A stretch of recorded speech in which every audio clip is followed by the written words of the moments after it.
Quý vị đang theo dõi chương trình Thế giới hôm nay với những tin tức quốc tế cập nhật đáng chú ý sau. Vụ tên lửa rơi xuống Ba Lan khiến 2 người thiệt mạng, tiếp tục là một trong những chủ đề được truyền thông đặc biệt quan tâm. Sau khi làm dấy lên làn sóng phản ứng trái chiều khi khẳng định đây là cuộc tấn công của Nga nhằm vào an ninh NATO và liên tục bác bỏ Ukraine có liên quan đến vụ việc, Tổng thống Volodymyr Zelensky bất ngờ đề xuất nối lại đàm phán với Nga, nhưng với hình thức công khai. Đáp lại, Nga nói về việc đàm phán công khai là phi thực tế. Không chỉ đưa ra đề xuất đàm phán, Tổng thống Ukraine vào cùng ngày cũng thể hiện thái độ nhẹ nhàng hơn với Nga khi bình luận về vụ nổ ở Ba Lan. Nhiều phương tiện truyền thông nhận định cách phản ứng của Ukraine trong vụ tên lửa rơi xuống Ba Lan đã làm rạn nứt mối quan hệ giữa nước này với phương Tây. Chứng minh điều này, tờ Financial Times dẫn bình luận của một quan chức quốc gia thành viên NATO cho rằng Ukraine đang nói dối. Ở phía Nga, nước này chỉ trích những nỗ lực muốn kéo Moscow vào một cuộc xung đột trực tiếp với NATO. Với tư cách là quốc gia dẫn đầu NATO, Mỹ đã có những động thái nào để tháo ngòi căng thẳng sự cố tên lửa ở Ba Lan, một vụ việc có thể làm bùng phát cuộc đối đầu giữa Nga và khối quân sự này. Liên quan đến thỏa thuận vận chuyển ngũ cốc qua Biển Đen giữa Nga và Ukraine, mới đây, thỏa thuận này đã chính thức được gia hạn thêm 4 tháng. Ukraine và Mỹ đã bày tỏ quan điểm như thế nào trước việc Nga chấp nhận kéo dài thỏa thuận. Các tin tức đáng chú ý khác, Chủ tịch Trung Quốc nói thế kỷ 21 là kỷ nguyên của khu vực châu Á-Thái Bình Dương. Thủ tướng Phần Lan nhận định châu Âu đang quá phụ thuộc vào công nghệ của Trung Quốc. Mỹ trừng phạt doanh nghiệp của Trung Quốc hỗ trợ Iran bán dầu mỏ. Bà Nancy Pelosi từ chức lãnh đạo Đảng Dân Chủ tại Hạ viện. Thủ đô Ukraine đón cơn mưa tuyết đầu mùa. Campuchia đoạt giải gạo ngon nhất thế giới 2022. Đấu giá bức chân dung duy nhất của đại văn hào Shakespeare. Mỗi ngày một câu chuyện, hôm nay hãy đến bờ biển Nga để cùng tìm hiểu cách FIFA chấp cánh ước mơ bóng đá cho trẻ em nơi đây. Tất cả sẽ được gửi đến quý vị ngay sau đây.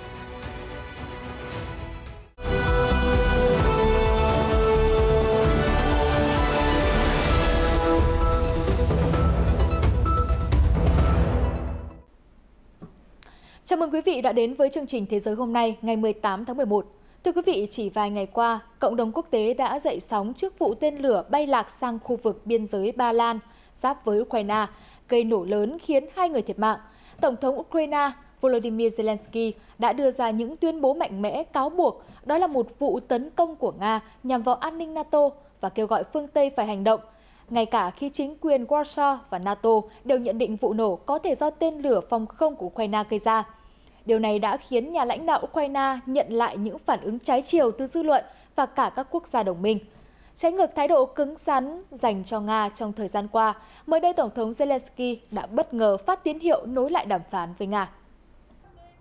Theo trang RT, Tổng thống Ukraine Volodymyr Zelensky hôm 17 tháng 11 thừa nhận rằng các nhà lãnh đạo phương Tây đã nói chuyện với ông về khả năng đàm phán hòa bình với Nga. Phát biểu với phóng viên, ông Zelensky nói, "Tôi sẵn sàng cho một cuộc đàm phán công khai, bởi Nga cũng đã tiến hành các hành động quân sự công khai chống lại Ukraine. Tôi sẽ thỏa thuận thêm với các đồng minh về cách thức thực hiện." Nhà lãnh đạo Ukraine cho biết thêm. Thế nhưng đáp lại đề xuất đàm phán công khai của Tổng thống Ukraine, phía Nga đã bác bỏ và gọi đây là một điều phi thực tế. Phát ngôn viên Điện Kremlin, ông Dmitry Peskov nói với truyền thông rằng thật khó để nghĩ ra viễn cảnh các cuộc đàm phán sẽ được thực hiện công khai. Vị quan chức đồng thời cũng nhấn mạnh, có một sự thật hiển nhiên là phía Ukraine không muốn thực hiện bất kỳ một cuộc đàm phán nào, và đó là lý do tại sao chiến tranh quân sự đặc biệt của Nga ở Ukraine sẽ được tiếp tục cho đến khi đạt được tất cả các mục tiêu. Gần đây, truyền thông phương Tây đưa tin Washington đã bí mật thúc giục Kiev thể hiện thái độ thiện chí với Nga. Chủ tịch Hội đồng Tham mưu trưởng Liên quân Mỹ, tướng Mark Milley, gần đây đã nhận định rằng một chiến tranh về mặt quân sự có thể sẽ không đạt được ở Ukraine, và mùa đông sắp tới có thể là cơ hội để bắt đầu đàm phán với Nga. Cũng trong ngày 17 tháng 11, không chỉ tỏ thái độ thiện chí đàm phán với Nga, Tổng thống Ukraine Volodymyr Zelensky còn có những bình luận mới về vụ tên lửa rơi xuống ở Ba Lan, nhưng với luận điệu không còn bài xích Nga gay gắt như trước. Phát biểu trực tuyến tại diễn đàn kinh tế mới Bloomberg diễn ra ở Singapore, Tổng thống Zelensky nói, Tôi không biết chuyện gì đã xảy ra, tôi không biết chính xác 100% khi trả lời câu hỏi về vụ nổ ở Ba Lan. Nhưng tôi chắc chắn rằng Nga đã phóng tên lửa và chúng tôi phải phóng tên lửa phòng không. Nhà lãnh đạo cho biết thêm, vụ việc xảy ra tại thị trấn Prewodo, miền đông Ba Lan vào chiều ngày 15 tháng 11 theo giờ địa phương. Phía Nga đã lên tiếng phủ nhận mọi hoạt động quân sự gần khu vực trên sau khi thông tin ban đầu cho rằng tên lửa Nga gây ra vụ nổ này. Hiện các chuyên gia Mỹ và Ba Lan đang tiến hành điều tra sự cố tên lửa hôm 15 tháng 11. Phản ứng về cuộc điều tra này, phát ngôn viên của Bộ Ngoại giao Nga, bà Maria Zakharova đã nói, chính phủ Mỹ không quan tâm đến việc có tìm ra sự thật hay không. Họ đã tìm được người phải chịu trách nhiệm trên cơ sở chính trị. Ngay sau khi truyền thông đưa tin về vụ nổ ở Ba Lan, Ukraine đã vội vàng đổ lỗi cho Moscow, trong khi Bộ Quốc phòng Nga nói các cảnh quay từ hiện trường cho thấy đó là một tên lửa từ hệ thống phòng không S-300 của lực lượng không quân Ukraine. Điều này dường như đã khiến chính quyền Kiev đánh mất niềm tin của đồng minh. Thậm chí, một nhà ngoại giao của một quốc gia thành viên NATO đã cáo buộc Ukraine nói dối về vụ việc. Thông tin được tờ Financial Times đưa tin hôm 17 tháng 11. Vị quan chức giấu tên nói với Financial Times rằng mọi thứ đang dần trở nên lố bịch. Không ai bắt Ukraine phải chịu trách nhiệm nhưng họ vẫn nói dối. Điều này có sức hủy diệt lớn hơn cả tên lửa. Theo Financial Times, bình luận trên là nhằm đáp trả tuyên bố trước đó của Tổng thống Ukraine Volodymyr Zelensky khẳng định Ukraine không liên quan đến vụ nổ ở Ba Lan, đồng thời nhấn mạnh chính Nga đã phóng tên lửa đó. NATO, Mỹ và Ba Lan đã tuyên bố rằng không có bằng chứng nào cho thấy Nga liên quan trực tiếp đến vụ nổ khiến 2 người thiệt mạng tại thị trấn Prewodo.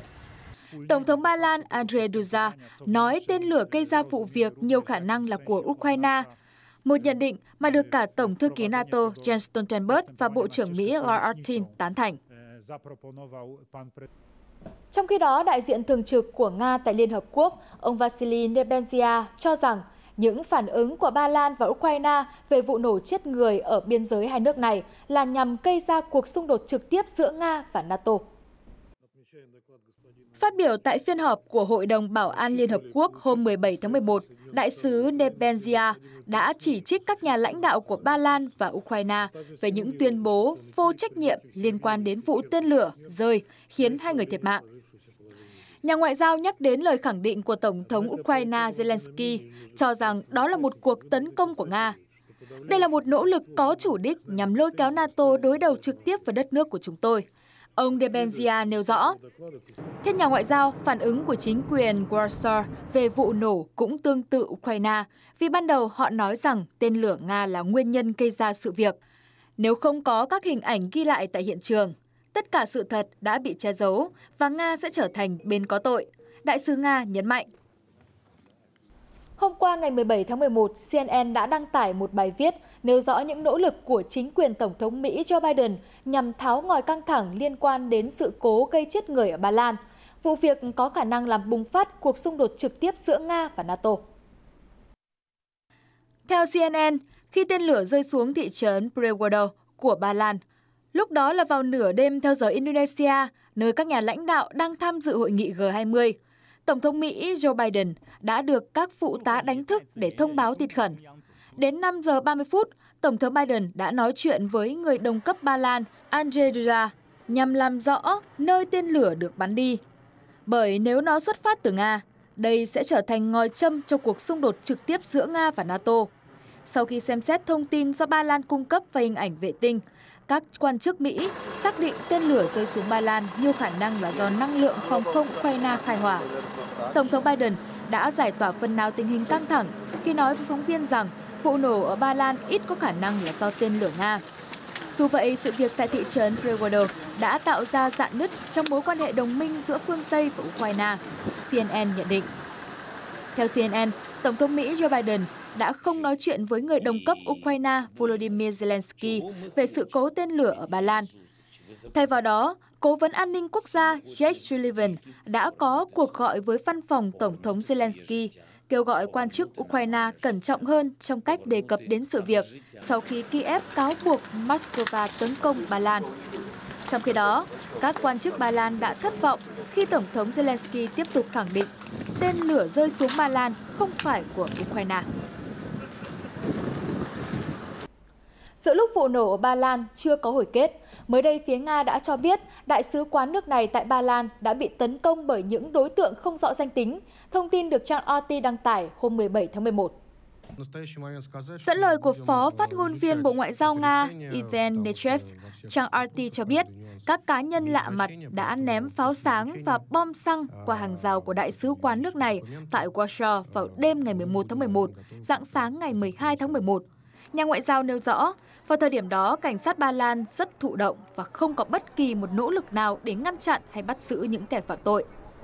Phó phát ngôn viên Nechev nhấn mạnh, vụ tấn công vô cùng đáng lo ngại khi xảy ra giữa trung tâm thủ đô Ba Lan và cũng cho thấy rằng chính quyền Warsaw đã không thể hiện được đầy đủ nghĩa vụ bảo vệ các cơ quan đại diện ngoại giao.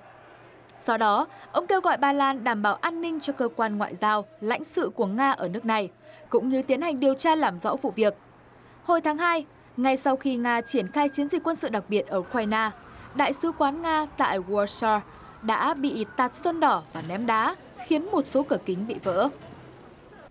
Bên cạnh vụ nổ ở Ba Lan, thỏa thuận ngũ cốc giữa Nga và Ukraine cũng đang là một vấn đề được cộng đồng quốc tế quan tâm.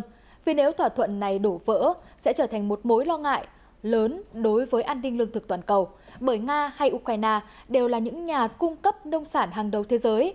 Hôm qua, ngày 17 tháng 11, Tổng thống Thổ Nhĩ Kỳ đã thông báo thỏa thuận này đã được gia hạn thêm 4 tháng. Sau đó, Tổng thống Zelensky đã thể hiện sự vui mừng và cho rằng hoạt động xuất khẩu nông sản là điều khiến cả thế giới thấy được tầm quan trọng của Ukraine. Thỏa thuận ngũ cốc được gia hạn sẽ giúp nông sản của Ukraine được tiếp tục xuất khẩu thông qua các cảng ở khu vực Biển Đen và làm giảm bớt tình trạng thiếu lương thực trên toàn cầu. Mặc dù phía Nga cho biết những yêu cầu của họ trong thỏa thuận vẫn chưa được đáp ứng hoàn toàn. Reuters trích lời ông Zelensky nói trong một video phát biểu mới đây, hàng chục triệu người, chủ yếu là các nước châu Phi, đã được cứu khỏi nạn đói và giá lương thực giảm đi nhiều kể từ khi chúng ta xuất khẩu được nông sản.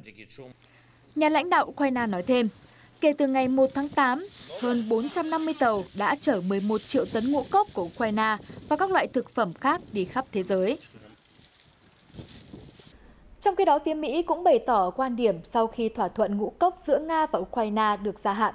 Cụ thể, Ngoại trưởng Mỹ, ông Antony Blinken nhận định rằng việc Nga đồng ý gia hạn thỏa thuận là một dấu hiệu cho thấy Moscow cũng lo ngại làn sóng chỉ trích từ cộng đồng quốc tế nếu không tiếp tục thực hiện thỏa thuận. Tại cuộc họp báo diễn ra trước Diễn đàn Hợp tác Kinh tế Châu Á-Thái Bình Dương APEC ở Thái Lan, ông Blinken cho rằng Nga phải là bên chịu trách nhiệm cuối cùng trong vụ rơi tên lửa ở Ba Lan vì đã phát động chiến dịch quân sự ở Ukraine. Vị Ngoại trưởng nói thêm, Moscow dường như đã nghe thấy thông điệp của G20 về thỏa thuận ngũ cốc. Nhưng về cuộc xung đột ở Ukraine, Tổng thống Putin vẫn phớt lờ những lời kêu giảm leo thang căng thẳng của cộng đồng quốc tế. Trước đó, NATO và chính quyền Warsaw đều cho biết vụ nổ làm 2 người thiệt mạng là do một tên lửa phòng không của Ukraine bay lạc và rơi vào lãnh thổ Ba Lan. Cùng chuyển sang các thông tin đáng chú ý khác trên thế giới. Thưa quý vị, dẫn văn bản tuyên bố tại Diễn đàn Hợp tác Kinh tế Châu Á-Thái Bình Dương được tổ chức ở Thái Lan, trang RT cho biết, Chủ tịch Trung Quốc Tập Cận Bình đã khẳng định rằng khu vực châu Á-Thái Bình Dương không phải là sân sau của bất kỳ nước nào. Đồng thời, ông cũng kêu gọi các quốc gia tăng cường hợp tác để phát triển và đảm bảo an ninh cho khu vực. Ông Tập Cận Bình cho rằng, thời đại ngày nay sẽ không cho phép bất kỳ cuộc chiến tranh lạnh mới nào được diễn ra. Theo ông, bất kỳ nỗ lực nào phá vỡ chuỗi cung ứng và nền công nghiệp đã hình thành ở châu Á-Thái Bình Dương sẽ chỉ khiến hợp tác kinh tế trong khu vực đi vào ngõ cụt. Nhà lãnh đạo Trung Quốc nhấn mạnh, thế kỷ 21 là thời kỳ của châu Á-Thái Bình Dương. Các quốc gia trong khu vực nỗ lực phát triển kinh tế, chúng ta chắc chắn sẽ tạo ra một tương lai rực rỡ hơn trong những năm tới. Theo báo cáo tháng 10 của S&P Global Market Intelligence, khu vực châu Á-Thái Bình Dương chiếm khoảng 60% dân số thế giới và gần 50% sản lượng kinh tế toàn cầu. Đây là một trong những khu vực phát triển nhanh nhất trên thế giới. S&P dự đoán khu vực này sẽ đạt mức tăng trưởng khoảng 3,5% vào năm 2023, trong khi khu vực châu Âu và Mỹ có thể đối mặt với suy thoái. Tại một sự kiện khởi nghiệp thường niên được tổ chức ở thủ đô Helsinki ngày 17 tháng 11, Thủ tướng Phần Lan bà Sanna Marin cho rằng châu Âu đang quá phụ thuộc vào công nghệ của Trung Quốc và phải cảnh giác với sự phụ thuộc này. Thông tin được trang Reuters cập nhật. Reuters trích dẫn lời của bà Sanna Marin phát biểu. Thành thật mà nói, chúng ta có lỗ hổng. Châu Âu quá phụ thuộc vào con chip và chất bán dẫn của Trung Quốc. Nữ Thủ tướng cho rằng châu Âu nên rút ra bài học từ việc phụ thuộc vào nguồn cung khí đốt của Nga, dẫn đến cuộc khủng hoảng năng lượng hiện nay. Bà Marin cũng kêu gọi các quốc gia EU nên đầu tư vào việc xây dựng và phát triển các công nghệ của riêng mình như trí tuệ nhân tạo và điện toán lượng tử nhằm giảm bớt đi sự phụ thuộc vào Trung Quốc. Thưa quý vị, mối quan hệ giữa phương Tây và chính quyền Tehran leo thang căng thẳng do làn sóng biểu tình chưa dứt ở Iran và việc nước này cung cấp máy bay không người lái cho Nga sử dụng tại chiến trường Ukraine. Mới đây Reuters đăng tải một thông tin đáng chú ý, Mỹ đã áp đặt lệnh trừng phạt với hơn 10 công ty có trụ sở tại Trung Quốc, Hồng Kông và các tiểu vương quốc Ả Rập Thống Nhất. Washington cho rằng những doanh nghiệp này đã tạo điều kiện hỗ trợ cho Iran bán dầu mỏ và các sản phẩm hóa dầu cho các đối tác ở Đông Á. Theo Reuters, Washington đang ngày càng nhắm vào các công ty Trung Quốc vì nghi ngờ họ hỗ trợ Iran xuất khẩu dầu mỏ. Bộ Ngân khố Hoa Kỳ cho biết có 13 công ty nằm trong danh sách trừng phạt vì đã tạo điều kiện thuận lợi cho chính quyền Tehran bán các sản phẩm hóa dầu và dầu mỏ trị giá hàng trăm triệu đô la Mỹ. Trong danh sách đen lần này còn có một số công ty có trụ sở ở các tiểu vương quốc Ả Rập Thống Nhất và Hồng Kông. Họ sẽ bị đóng băng các tài sản ở Mỹ, đồng thời người Mỹ cũng bị cấm thực hiện bất kỳ giao dịch nào với những công ty này. Thứ trưởng phụ trách khủng bố và tình báo tài chính của Bộ Ngân khố, ông Brent Nelson cho biết, hành động của các doanh nghiệp này đang giúp Iran trốn tránh lệnh trừng phạt và có thể tiếp tục xuất khẩu dầu mỏ bất hợp pháp. Mỹ sẽ áp đặt biện pháp trừng phạt đối với các công ty đã tạo điều kiện cho chính quyền Tehran. Hiện đại diện của Iran tại Liên Hợp Quốc ở New York không đưa ra bình luận nào về thông tin mà Reuters đăng tải. Trong khi đó, chính trường Mỹ cũng có những diễn biến mới. Mới đây, Chủ tịch Hạ viện Mỹ bà Nancy Pelosi đã thông báo từ chức lãnh đạo Đảng Dân Chủ tại Hạ viện. Thông tin được Reuters đăng tải. Phát biểu trước Hạ viện hôm 17 tháng 11, bà Pelosi nói, tôi sẽ không tái tranh cử vị trí lãnh đạo Đảng Dân Chủ tại Hạ viện nhiệm kỳ tiếp theo. Đã đến lúc để một thế hệ mới lãnh đạo đảng. Thông báo được bà đưa ra sau một ngày, Đảng Cộng Hòa giành đủ số ghế cần thiết để kiểm soát Hạ viện. Theo Reuters, bà Pelosi vẫn tiếp tục ở lại Quốc hội với vai trò đại diện cho bang California. Người kế nhiệm bà Pelosi trở thành lãnh đạo thiểu số tại Hạ viện, có thể là hạ nghị sĩ Hakeem Jeffrey, đại diện bang New York. Hiện ông Jeffrey chưa trả lời yêu cầu bình luận về khả năng này. Trong khi đó, ở Đảng Cộng Hòa, ông Kevin McCarthy đang nhận được sự ủng hộ lớn cho vị trí Chủ tịch Hạ viện khóa mới, bắt đầu từ ngày 3 tháng 1 tới. Bà Nancy Pelosi, 82 tuổi, là nữ Chủ tịch Hạ viện đầu tiên của Mỹ, người phụ nữ có chức vụ cao nhất và quyền lực nhất trong lịch sử Mỹ, trước khi bà Kamala Harris được bổ nhiệm làm Phó Tổng thống đầu năm 2021. Chủ tịch Hạ viện là người đứng thứ hai trong danh sách kế nhiệm Tổng thống. Phần cuối của chương trình ngày hôm nay sẽ là các tin tức văn hóa xã hội đáng chú ý. Thưa quý vị, vào sáng ngày 17 tháng 11, theo giờ địa phương, cư dân thủ đô Kiev của Ukraine thức dậy không chỉ với âm thanh báo động không kích như thường ngày, mà họ còn nhìn thấy quang cảnh thành phố phủ đầy tuyết trắng. Khi đợt tuyết đầu tiên của mùa đông năm nay rơi xuống thủ đô Kiev, chính quyền địa phương vẫn đang nỗ lực khôi phục lại mạng lưới điện, vốn bị hư hại nghiêm trọng sau các đợt tập kích bằng tên lửa gần đây của Nga. Đáng chú ý là vụ tấn công hồi đầu tuần này được đánh giá là gây thiệt hại nặng nề nhất kể từ khi xung đột nổ ra. Bất chấp tình trạng thiếu hụt năng lượng, người dân Kiev đã chào đón trận tuyết đầu mùa không chút lo lắng. Bọn trẻ thích tuyết, chúng ít nhất cũng cần có một kỳ nghỉ lễ như Noel chẳng hạn. Mặc dù cuộc xung đột vẫn đang diễn ra, nhưng bọn trẻ cần niềm vui và hạnh phúc. Theo công ty năng lượng nhà nước Nastukat của Ukraine, các cơ sở sản xuất khí đốt ở miền đông đất nước đã bị phá hủy hoặc hư hại. Một số địa điểm khác cũng hứng chịu đợt pháo kích mới đây, như nhà máy sản xuất tên lửa Fritenbas ở Dnipro. Mới đây, một loại gạo do Campuchia sản xuất đã nhận được giải thưởng gạo ngon nhất thế giới tại Diễn đàn Hội nghị Lúa gạo toàn cầu 2022. Thông tin được các phóng viên tờ Khmer Times ghi nhận. Sự kiện được tổ chức tại Phuket, Thái Lan hôm 17 tháng 11. Theo ông Song Saran, Chủ tịch Liên đoàn Lúa gạo Campuchia, đây là năm thứ 5 Campuchia nhận được giải thưởng này, sau các danh hiệu từ năm 2012 đến năm 2014 và năm 2018. Loại gạo Campuchia đoạt giải năm nay là gạo Kap Rumdun, được các chuyên gia nông nghiệp đánh giá rất cao khi hội tụ những yếu tố của một loại gạo ngon. Cuộc thi gạo ngon nhất thế giới do tạp chí The Right Trader tổ chức hàng năm. Cùng ngày, tờ The Guardian của Anh đưa tin một bức chân dung được cho là tác phẩm duy nhất về đại văn hào người Anh William Shakespeare sẽ được bán đấu giá tại London, ước tính thu về số tiền trên 10 triệu bảng Anh. Robert Picks, họa sĩ trong triều đình của vua James đệ nhất, là người đã vẽ bức tranh, ký tên và ghi thời gian hoàn thành tác phẩm vào năm 1608.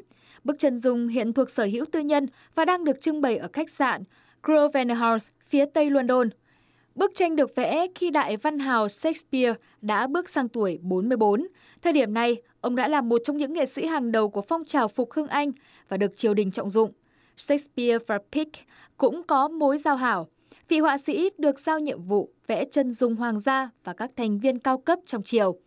Cả hai cùng làm việc tại Trung tâm nghệ thuật Clerkenwell, London. Đó là một trong những cơ sở để các chuyên gia khẳng định đây là tác phẩm chân dung duy nhất của chủ nhân hai vở kịch kinh điển thế giới là Hamlet và Romeo and Juliet.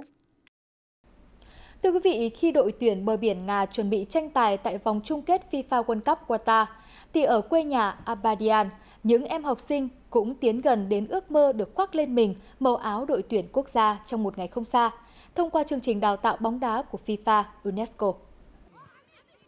Bờ biển Nga là quốc gia Tây Phi đầu tiên và là điểm đến thứ 5 tại châu Phi của chương trình đào tạo bóng đá học đường mang tên Football for School F4S, được FIFA UNESCO tổ chức từ năm 2019.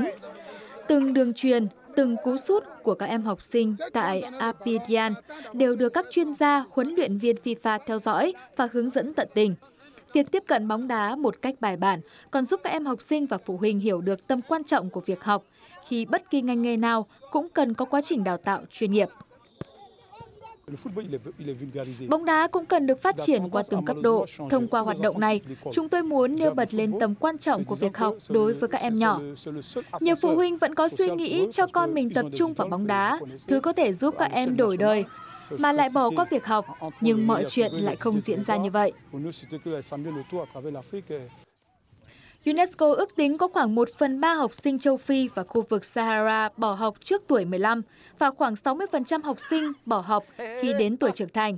F4S hy vọng trong tương lai, chương trình có thể tiếp cận đến 700 triệu trẻ em toàn thế giới với mục tiêu giúp các em phát triển toàn diện và nuôi dưỡng tình yêu bóng đá.